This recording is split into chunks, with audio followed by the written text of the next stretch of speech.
Valmiki Ramayana, Bala Kanda, Book 1, Sarga 40, Canto 40. The Cleaving of the Earth. The hermit ceased, the tale was done. Then, in a transport, Raghu's son again addressed the ancient sire, resplendent as a burning fire. O holy man, I fain would hear the tale repeated full and clear.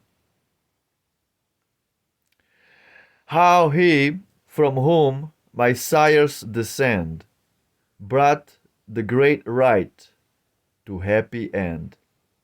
The hermit answered with a smile, then listen, son of Raghu, while my legendary tale proceeds to tell of high-souled Sagar's deeds.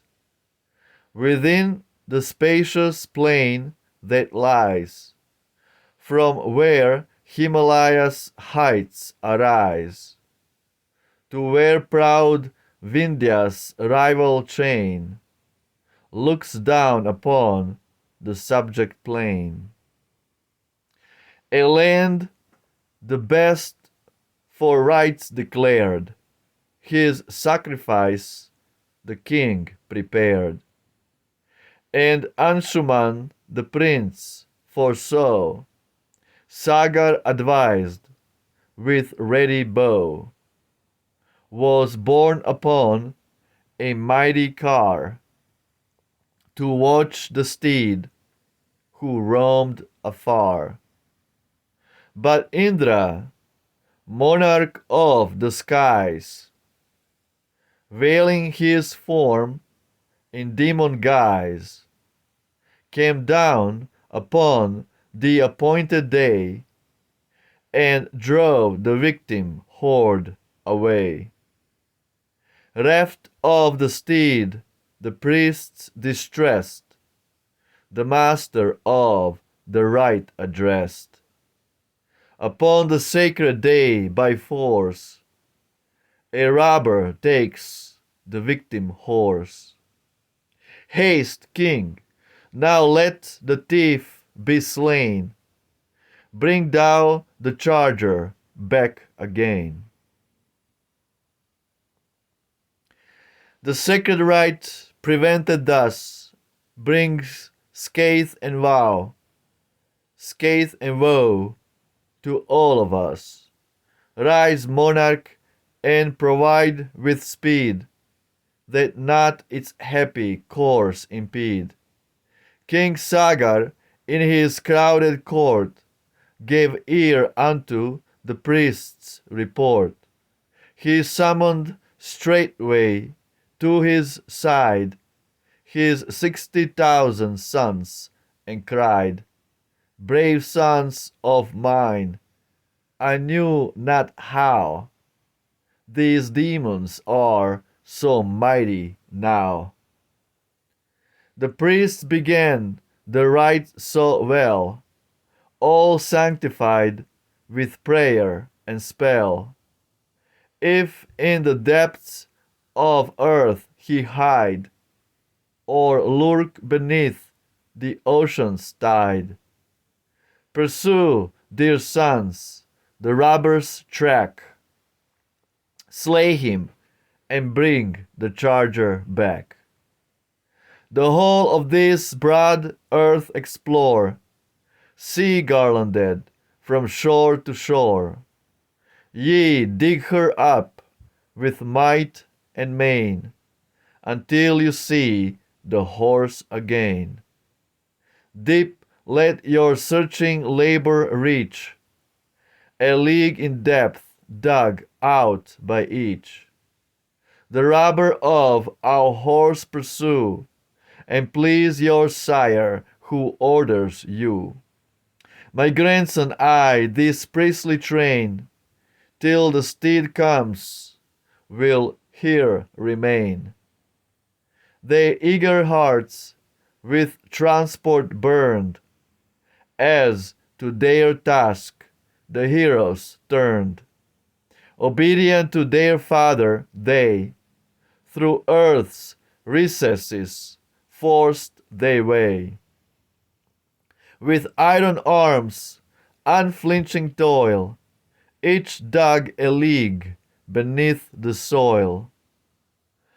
Earth cleft asunder, groaned in pain, as emulous they plied amain. Sharp-pointed coulter, pick, and bar, hard as the bolts of Indra are. Then loud the horrid clamor arose of masters dying 'neath their blows, of monsters dying 'neath their blows. Giant and demon, fiend and snake, that in earth's core their dwelling make. They dug in ire that naught could stay. Through 60,000 leagues they weigh, cleaving the earth with matchless strength, till hell itself they reached at length. Thus digging, searched they Jambudvip, with all its hills and mountains steep. Then a great fear began to shake the heart of God, bard, fiend, and snake. And all distressed in spirit went before the Sire omnipotent, with signs of woe in every face. They sought the mighty Father's grace, and trembling still and ill at ease, addressed their Lord in words like these: The sons of Sagar, sire benign, pierce the whole earth with mine on mine, and as their ruthless work they ply, innumerable creatures die. This is the thief, the princes say, who stole our victim steed away. This marred the right and caused us ill, and so their guiltless blood they spill. Wow. Jai Ramayana ki Jai. Valmiki Ramayana. Amazing. Beautiful. Credit where credit is due. Ralph Griffith does amazing job.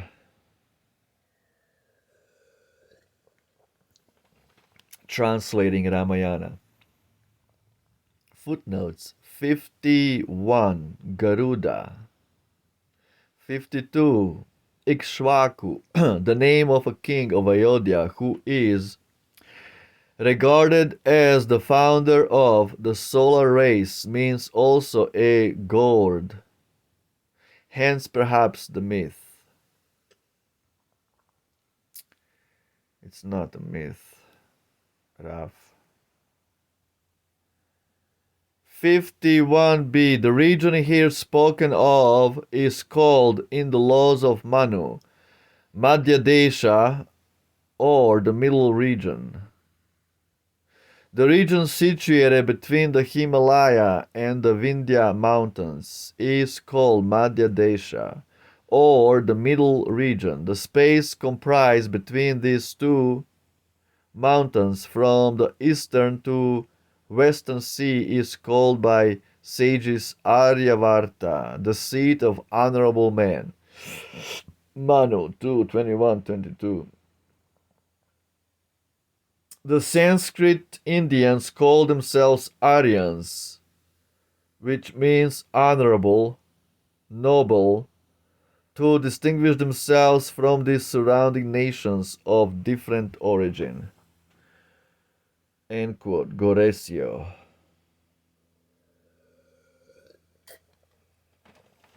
So, what we have another pile of garbage by Raf and his friends like Goresio. Sanskrit Indians, the Vedic Indians, they had no need to distinguish themselves from anybody else as something special. Um, the fact is that the whole planet, Bhumandala, with its 7 islands, beginning with Jambudvipa, the whole Bhumandala was Vedic civilization, Vedic Aryan civilization, Sanskrit speaking Vedic Aryan civilization. In other words, that's the original one civilization that's spread throughout the universe. Everybody speaks common language called Sanskrit. Sanskrit is called Devanagari, the language of the gods. And the gods themselves invaded all of the Bhumandala or the earthly planetary systems, and uh, this is the historical fact. We are talking about a multidimensional superheroes called demigods, and we are talking about their language, and we are talking about Bhumandala, multidimensional, high dimensional earthly planetary system. We are talking about things that are beyond our gross material perception.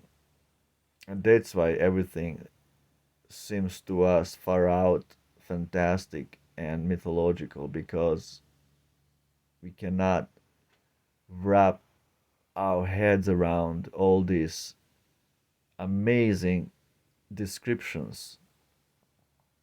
We either say it's all imaginations by somebody who was high on weed, or it's just some poet who was creative and came up with all these stories. This is how the demons make propaganda against the Vedas, against the truth, against that fact that the universe is populated with innumerable living entities, and that every planet, every star, every single thing that you see in the sky is populated by higher demigods, superheroes. The demons have replaced this knowledge of the ancient uh, Vedas by calling the Vedas mythology and calling demigods mythology, and then they invented this Hollywood, and they invented these movies called the superheroes to replace the ancient old world order, which was Vedic Aryan civilization. Everybody was noble, doesn't matter this part of the world or that part of the world. Everybody understood who is in charge, Lord Vishnu, Krishna, Rama. And everybody understood the demigods were just appointed administrative hands, arms of Lord Vishnu that administer the universe, like Manus, like Indra, like King Sagara and his sons, like that. These are all superhuman beings.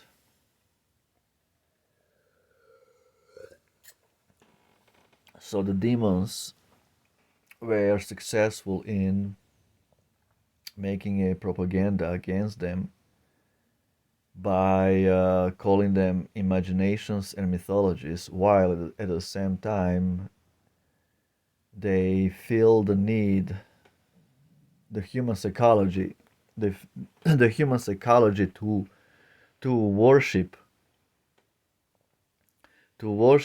demigods, the ancient pagan roots to worship the demigods or to give proper respect to demigods has been replaced in the modern age by making these fantastic imaginations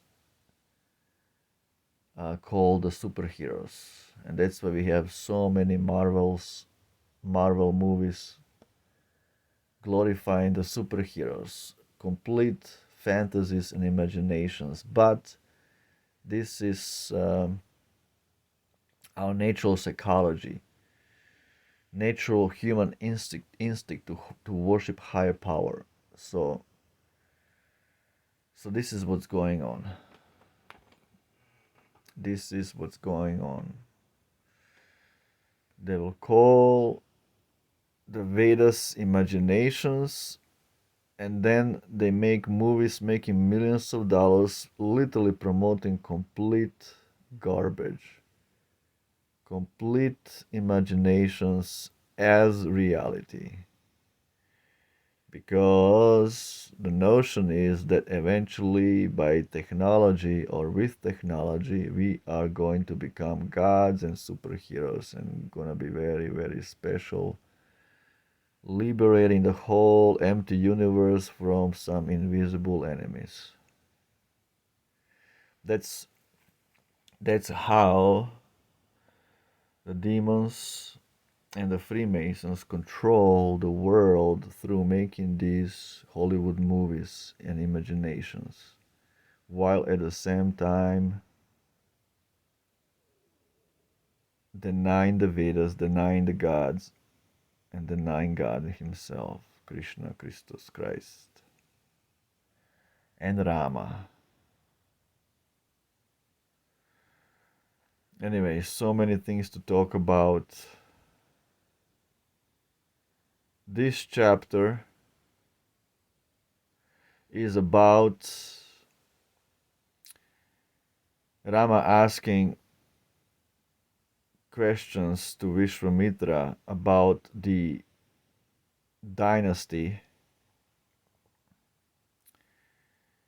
in which he was born and about the king Sagara, who wanted to perform a Vedic ritual, Vedic sacrifice called Ashvamedha, or the sacrifice of a horse. Ashvamedha sacrifice.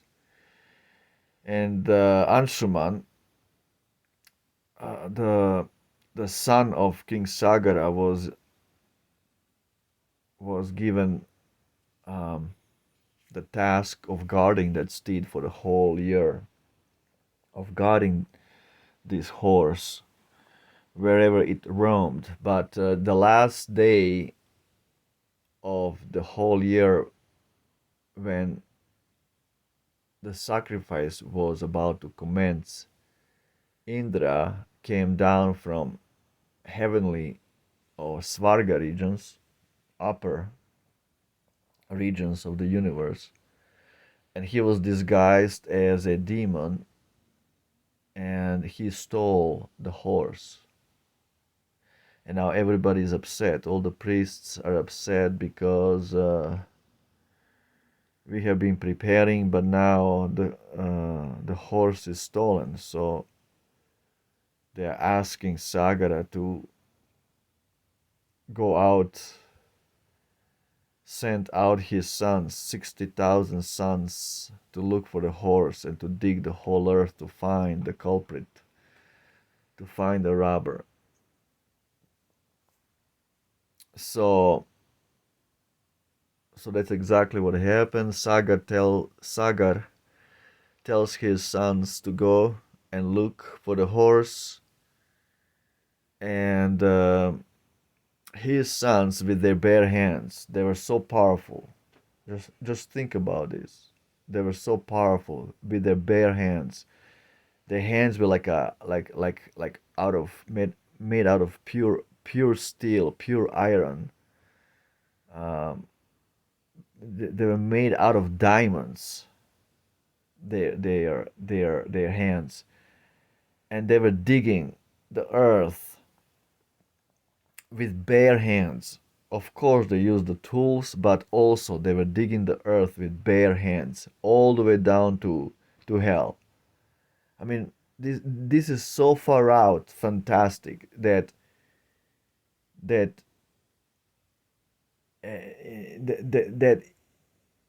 it's easy for for people to say that this is all imagination, this is all mythology, because it is so far out. So far out. But again, this is our natural psychology, human psychology, to watch and hear what heroes do. What heroes do. That's why we have superheroes. That's a common human psychology, to look up to something amazing, powerful, beautiful. That's why we have superheroes. Superheroes is nothing but replacement for our ancient pagan roots and tendency and psychology to worship gods, to give them respect and get different benefits from them. That's exactly what's happening.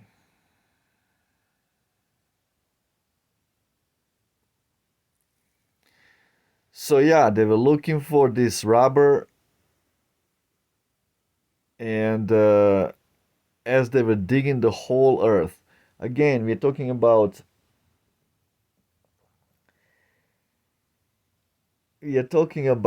the times of different yuga.